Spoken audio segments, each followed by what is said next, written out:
हाँ जी, so hi everyone and a warm welcome to our channel. I hope you are doing well. Studies and preparations are now being on the verge of closing. Finally कल वो दिन आ गया है। कल के बाद कोई आईडीटी का कुछ नहीं, सर के रिसोर्सेस नहीं, शॉर्ट आईडीटी शॉर्ट्स नहीं, रिवीजन लेक्चर्स नहीं। तो कल फ्री हो जाओगे, मुझे पता है तुम्हें कैसा लग रहा है। एक थोड़ा फटीक सा वो हो गया, एक्सटेंडेड हो गया। एंड ठीक है, ठीक है, it's fine, it was not in our hands. And हमने उसको ग्रेसफुली एक्सेप्ट किया, हमने मेहनत करी। सो बढ़िया है, सब बढ़िया है। बस अब थोड़ा सा टाइम रहता है, उसको अच्छे से हमें मैनेज करना है। So tomorrow is your IDT paper. और मैं आपको बताऊं, हमेशा रहता ही है ये, जब भी अटेम्प्ट रहता है। बट इस बार ना मुझे एक अलग लेवल का कनेक्शन फील हुआ आप लोगों से। I don't know how many of you fail the same, but जिस हिसाब से टेलीग्राम पे हमारा डिस्कशंस हुए, हमारे इंटरेक्शंस हुए, बहुत बच्चों के क्वेरीज, बहुत बच्चों के साथ इंटरेक्शन, यूट्यूब पे जो रिस्पॉन्स था, first of all I am very very दिल से thank you for the response. और कैसे होता है ना कि हम तो मेहनत सेम ही करते हैं, बट वो जब रिस्पॉन्स भी सामने से आ जाता है ना, so we feel motivated, right. और इस बार जेन्युइनली मुझे ऐसा लग रहा है कि यार कल मेरा ही पेपर है। एंड ठीक है, कल आप मेरे बिहाफ पे जा रहे हो पेपर देने के लिए, आप मेरे को रिप्रेजेंट करने वाले हो और आप अच्छे से करोगे। I am pretty sure of that. Okay, तो अभी थोड़ा रिलैक्स करो, 10-15 मिनट बैठ जाओ। पढ़ाई ये वो आपकी चल रही है, आई नो, बट थोड़ा सा रिलैक्स करके just sit and let's have that दिल से कन्वर्सेशन वाला एक और छोटा सा कन्वर्सेशन। तो सुनो, आपका कल का पेपर है एंड कुछ आपके दिमाग में चीज़ें हैं, 3-4 चीज़ें। मैं लास्ट में प्रेजेंटेशन के कुछ टिप्स आपके साथ डिस्कस कर लूंगा, हालांकि एक डिटेल्ड वीडियो बन गया था, बट अभी उतना टाइम नहीं है। तो सुनो, पहली बात, एक ये दिमाग में आता है, दिस इज वेरी नॉर्मल, कि सर अब हमें ना टाइम ज्यादा मिल गया तो क्या पेपर डिफिकल्ट बनेगा, क्या कि आईसीआई ऐसा करेगा क्या। देखो, पहली बात, आईसीआई उस लेवल पे नहीं है कि अच्छा paper the time is more, अब इनको ऐसे करते हैं, ऐसे नहीं होता है। ठीक है, मैं तो उल्टा कह रहा हूं, अगर पेपर डिफिकल्ट भी बन गया तो पहली बात सुनो, ये डिफिकल्ट के कंटेक्स्ट में ना दो चीजें आती है। सबसे पहले आपको ना पेपर में एक चीज नहीं करनी, there is a, I think एक रिफ्लेक्स बन जाता है हमारे माइंड का, देखते ही कि यार ये क्वेश्चन मैंने करा या नहीं करा। You don't know, you don't have to do that kind of analysis. Question देखते ही दिमाग में ये नहीं आना चाहिए क्वेश्चन मैंने करा या नहीं करा, क्योंकि आपका माइंड की आदत क्या पड़ गई है कि हाँ ये किया किया है तो ये इजी है, ये नहीं किया तो ये मुश्किल है। ऐसा नहीं होता है। मुझे एक बात बताओ, if there is a new question, आप अपने आप को इतना अंडर एस्टिमेट करते हो क्या? As a chartered accountant, you are going to be a chartered accountant after this, do you feel कि यू आर सो अनप्रिपेयर्ड कि नया क्वेश्चन आते ही आप एकदम हड़बड़ा जाओगे? आपको कंसेप्ट आता है, आप क्यों नहीं हैंडल करोगे उस चीज को? You know the concept. ऐसा तो नहीं है ना कि कल के आईडीटी के पेपर में हम डीटी और ऑडिट के क्वेश्चन आ जाएंगे, नहीं ना।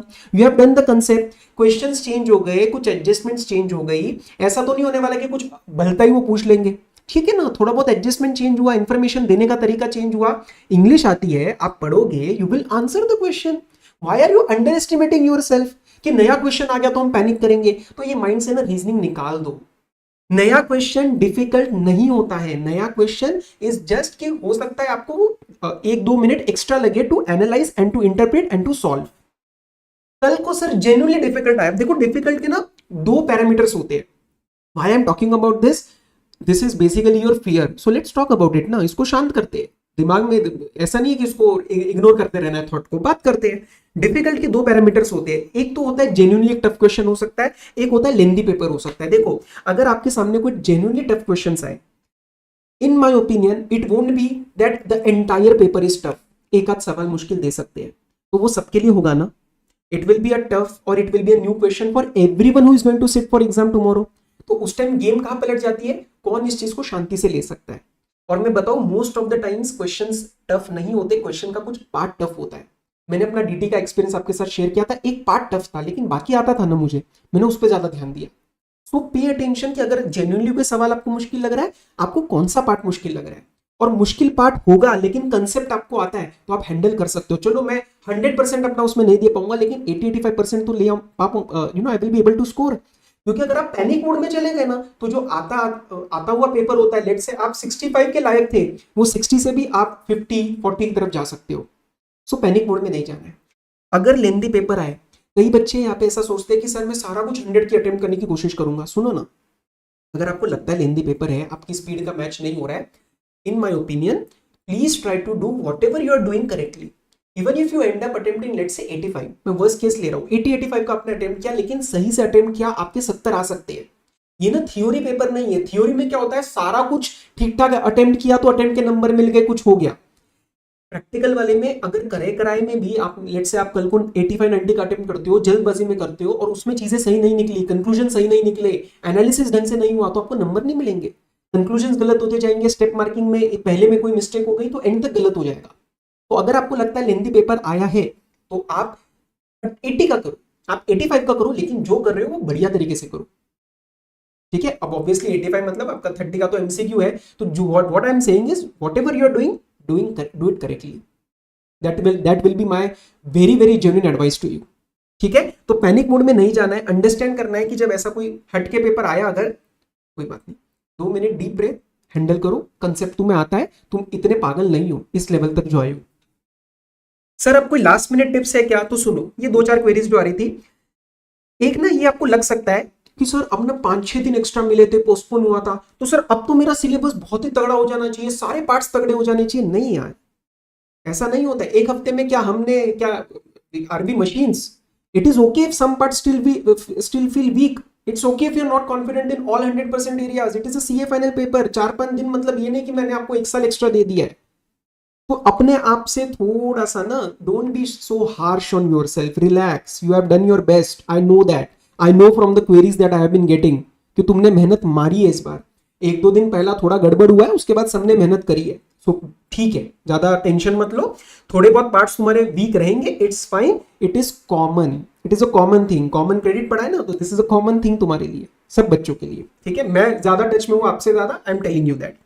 सर अगर कुछ पेंडिंग सिलेबस है तो कैसे करें? देखो मेरा बहुत ही एक ऐसा ओपिनियन रहता है कि आप आज रात तक जो भी है वो खत्म करो यार। लेकिन अगर फिर भी तुम्हारा नहीं होता है और तुम्हें वो करना जरूरी है, तो कल सुबह तुम मैक्स टू मैक्स 1-2 घंटा दे दो। बट कई बच्चों का होता है सर मैं सुबह 4 से 12 पढ़ूंगा, 4 से 1 पढ़ूंगा। मैं उस ओपिनियन वाला नहीं हूं। मुझे लगता है कि तुम्हारी नींद आज रात की सही से होनी चाहिए। सुबह बहुत ओवर करके अगर आप पेपर में जाओगे तो कहीं ना कहीं वो पेपर में थके हुए जाओगे। तो सुबह 1-2 घंटा दे दो। बचा हुआ क्या करना है मैं आपको बताता हूँ। एक और चीज, अब जैसे ये वाला पार्ट रहता है ना, इसका कॉन्ट्रडिक्टरी है ये वाला। कई बच्चे स्पेसिफिक मैसेज आता है, सर मैंने ना आज ये वाला आईटीसी किया, मैंने आज ये वाला किया, कल मैं इसको दोबारा रिवाइज कर लेता हूँ। ओवरडू मत करो। अगर आपने कोई चीज अच्छे से कर ली है तो कल सुबह अगर नहीं करोगे तो पेपर में भूल जाओगे, ऐसा नहीं होता है। इस हफ्ते जो तुमने किया है, मैं तो कह रहा हूँ कुछ टॉपिक्स हो सकता है पिछले रिवीजन में कर रहे हो, वो भी पेपर में आएंगे। You will be able to click through the things, I am telling you that. So don't overdo things. बार बार इतनी वो चीज हो जाएगी ना कि वो पेपर में ना कंफ्यूज हो जाओ, एंड दिस हैपेंस। तो आपको थोड़ा सा मॉडरेशन में रहना है, ठीक है। कुछ पार्ट्स वीक रहेंगे और सारे पार्ट्स आपको ओवरडू नहीं करने, क्योंकि ये बहुत बच्चे कर रहे हैं अभी। ये भी मैं कर लूंगा, ये भी मैं सुबह उठ के कर लूंगा। No, just do. 2 बार अगर हो गया इट्स फाइन। सर कल सुबह क्या कर सकते हैं? ये एक बहुत ही रिकमेंडेड है, ऐसा कोई फिक्स नहीं है, आप ऐसा कर सकते हो। बहुत बच्चों ने, मुझे पता है, एक डायरी बनाई है, जैसा मैं बोलता था, क्लास वालों ने भी बनाई होगी, एंड जनरली सब बनाते हैं कि एक जो मेरी गलतियां होती है during the preparation, during the mock test, तो आप उसको एक बार रीड करो। मेरे वाले रिसोर्सेस में से मैं आपको 2 चीज रेकमेंड कर सकता हूँ, आईडीटी के शॉर्ट्स और आईडीटी हॉट्स वीडियो। ये दोनों आप एक बार देख सकते हो, क्योंकि इसके अंदर कंपाइलेशन होता है, रिलैक्स करके आपको सिर्फ चीजें सुननी है, बराबर। इससे ज्यादा जरूरी नहीं है कि कल सुबह को 5-6 घंटे पढ़ना है। अगर सुबह 3-3.5-4 घंटे का है, उठो, रिलैक्स करो, स्टे विद योर फैमिली, अपना चाय पियो, ब्रेकफास्ट करा, आराम से एग्जाम सेंटर में जाना है और फोड़ के आना है, ठीक है। कॉन्फिडेंट रहो यार, डरे डरे मत रहो, अपने आप से confident. You have to be confident while you step out of the house कि यार आज मैं खत्म भाई, आज तो मैं करने वाला हूँ खेल, ठीक है। तो मैं चाहता हूँ वो कॉन्फिडेंस आए तुम में यार। बहुत डरे डरे जी लिए हम, प्लीज, ओके। चलो, अब सर एक ना सीक्वेंस ऑफ पेपर पे कुछ वो थे क्वेश्चंस। आइडियली मैं इन चीजों पे ज्यादा कमेंट नहीं करता क्योंकि थोड़ा पर्सनलाइज रहता है, बट मैंने जिन बच्चों से बात करी जिन्होंने मॉक टेस्ट दिया था, और मेरा तरीका, मैंने लाइफ में जितने पेपर दिए वो कैसे दिए मैं आपको वो बताता हूँ। फर्स्ट ऑफ ऑल, एक ये स्ट्रेटेजी है, पर्सनली ठीक लगे, ये वाला पार्ट पर्सनली ठीक लगे तो लगाना, वरना छोड़ देना। Don't see all the questions at once. Question देखा, अच्छा ये है, अच्छा ओके, सेकंड भी देख लिया, थर्ड भी देख लिया, फोर्थ भी देख लिया, थोड़ा सा पैनिक, ये मैं खासकर बोल रहा हूँ फर्स्ट 15 मिनट्स में। उससे क्या हो सकता है, लेट्स से थर्ड फोर्थ में ऐसे कोई पार्ट्स है जो आपको नहीं आते, that panic will ruin your question number 1 also, okay. What I used to do, मेरा एक तरीका क्या रहता था, जो आपको ठीक लगे तो आप इंप्लीमेंट कर सकते हो। फर्स्ट 15 मिनट्स में जो मुझे पता है आपको डिस्क्रिप्टिव का पेपर मिल जाता है और एमसीक्यू का आपको 2 बजे मिलेगा, बराबर। तो 15 मिनट में आपके पास डिस्क्रिप्टिव का क्वेश्चन पेपर रहेगा। आप क्वेश्चन नंबर 1 जो 14 मार्कर का आएगा उसका प्रॉपर रीडिंग ले लो, सारे एडजस्टमेंट्स उसके चेक कर लो, एंड क्वेश्चन नंबर 1 का जो आपका अटेम्प्ट करने का टाइम होगा वो उससे कम हो जाएगा। रादर देन डूइंग 3 4 5 क्वेश्चंस का ऊपर ऊपर से रीडिंग एंड कंफ्यूजिंग योरसेल्फ, वो खिचड़ी पकाने से अच्छा है आप दोबारा जो उसमें क्वेश्चन नंबर 1 देखोगे उसमें फिर से टाइम जाएगा। तो इससे अच्छा आप एक बार क्वेश्चन नंबर 1 ही प्रॉपर्ली रीड क्यों नहीं करते। मैं डिस्क्रिप्टिव की बात कर रहा हूँ 70 मार्क्स का जो आपको करना है। Just see if it makes sense so that you have some strategy while you step into the exam hall. एक मुझे ना ये चीज कभी समझ नहीं आई, बहुत बच्चे ना टाइम बेस्ड क्वेश्चंस लगाते हैं। सर इतने मिनट में ये क्वेश्चन, अरे मेरी बात सुन, हो सकता है तुझे किसी क्वेश्चन में ज्यादा टाइम लगे और हो सकता है दूसरे किसी क्वेश्चन में कम टाइम लगे, वो कंपेंसेट हो जाएगा। तो तुम स्टार्टिंग से इतना प्रेशर बना के मत चलो, उससे क्या प्रॉब्लम होगी, टाइम खत्म हो रहा है और आप गड़बड़ कर दोगे सवाल में, तो जो सवाल करोगे उसमें भी ढंग से नहीं होएगा, and you are then again you will forget the strategy. यार जो कर रहे हो वो अच्छे से करो।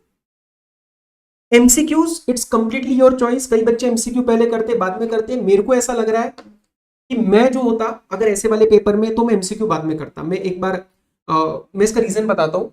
अभी कुछ 3 बच्चों से मेरी बात हुई थी जिन्होंने मॉक टेस्ट दिया था, उसमें से एक क्लास का ही था। दे टोल्ड मी कि सर हमने ना पहले एमसीक्यूज किया पर एमसीक्यूज में ना हम थोड़ा सा अटक रहे थे, कॉन्फिडेंट नहीं फील कर रहे थे, काफी टाइम निकल गया, जैसे 1 घंटा 20 minute what ever it is.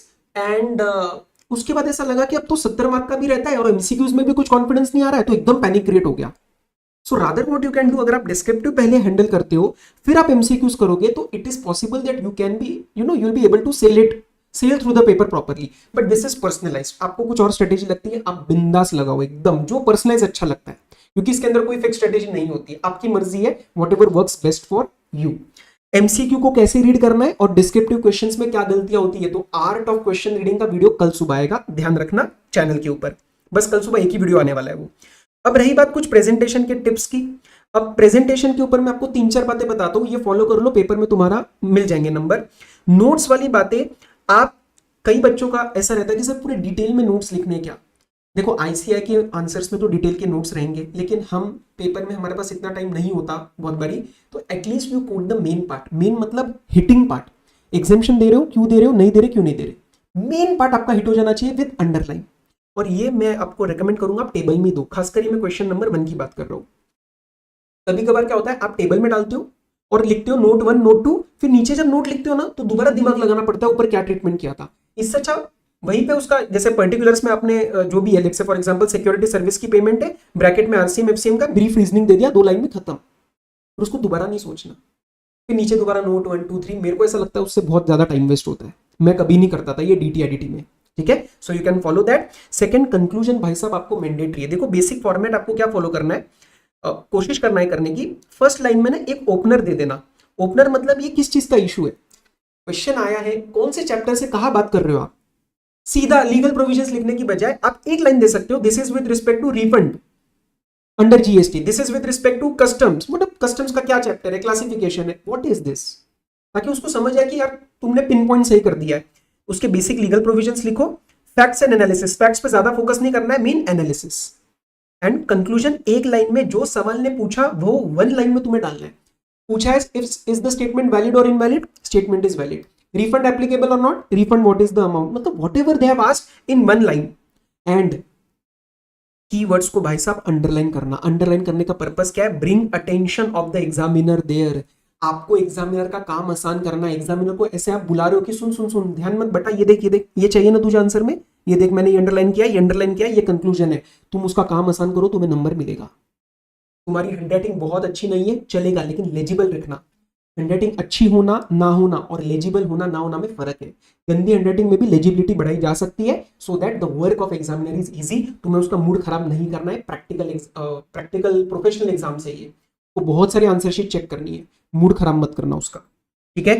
तो ये आपके कुछ बेसिक प्रेजेंटेशन टिप्स थे। सेक्शन नंबर और एक्ट के ऊपर, सेक्शन नंबर के अलग नंबर नहीं मिलेंगे, लेकिन लिखते वक्त अगर तुम्हें लग रहा है तुम कॉन्फिडेंट हो तो लिख दो, मुझे लगता है थोड़ा इंप्रेशन बन सकता है, अलग से मेहनत नहीं मारनी। 1% का भी डाउट है तो सेक्शन नंबर नहीं कोट करना। बेसिक एक्ट आप कोट कर सकते हो, सीजीएसटी और आईजीएसटी। मैं क्या करता था, एक बार स्टार्टिंग में पेपर में लिख देता था सीजीएसटी मतलब the central goods and service tax act 2017 and IGST is this integrated, एक बार फुल फॉर्म लिख देता था और उसके बाद में पूरे आंसर शीट में सीजीएसटी एसजीएसटी 2017 लिखता था, ठीक है। बट अगर आप सेक्शन लिख रहे हो और आगे एक्ट नहीं लिख रहे तो कंफ्यूजन हो जाएगा। सेक्शन 10 लिख के छोड़ दिया, अरे कॉम्पोजिशन की बात कर रहे हो या प्लेस ऑफ सप्लाई गुड्स की बात कर रहे हो, हमारे कोर्स में प्लेस ऑफ सप्लाई और चैप्टर नंबर 14 इंपोर्ट एक्सपोर्ट, ये आईजीएसटी के मेनली, बाकी सब आपका सीजीएसटी का है। समझ में आया? बस ये आपसे मैंने 14 मिनट्स लिए। कल धूम मचानी है तुम्हें। क्या मचानी है? धूम। So rocket tomorrow and make me proud, genuinely. और मैं पता है कब प्राउड रहूंगा आपसे, मुझे नंबर तो ठीक है यार, दैट इज द कॉन्सिक्वेंस। अगर कल आप मुझे ये बोलते हो ना सर मैंने मेहनत करी, अपना बेस्ट दिया, आवर वर्क इज डन, फिर जो भी रिजल्ट आता है अपन देख लेंगे। तो डर डर के नहीं जाना है। ऐसे टिपिकल अपना जो है ना, just show your self a different person. आप में से ही है वो जने जो रैंक लाने वाले हैं, जो आईडीटी में 80 नंबर 85 नंबर लाने वाले हैं, and you are one of them. So don't let your thoughts and your fear and your anxiety and your past experiences show you otherwise. आप हो उस केपेबल, मुझे पता है वो चीज। ठीक है, तो जाओ, कल अच्छे से धूम मचानी है तुम्हें, एंड फिर मेरे को बताओ क्या फीडबैक रहता है। कल सुबह मैं आपको एक बार आर्ट ऑफ क्वेश्चन रीडिंग बता दूंगा। बाकी मिलते हैं आपके पेपर के बाद, और टेलीग्राम के टच में रहना प्लीज। आज मैं कुछ इंपॉर्टेंट पॉइंट्स भी पोस्ट करने वाला हूँ रात को, so that will be important for you. ठीक, चलो लग जाओ, पेंडिंग सिलेबस को खत्म करो and take a good night sleep. अच्छे से नींद कंप्लीट करना, एंड कल प्रॉपर फ्रेश होके पेपर दे के आना है। ओके।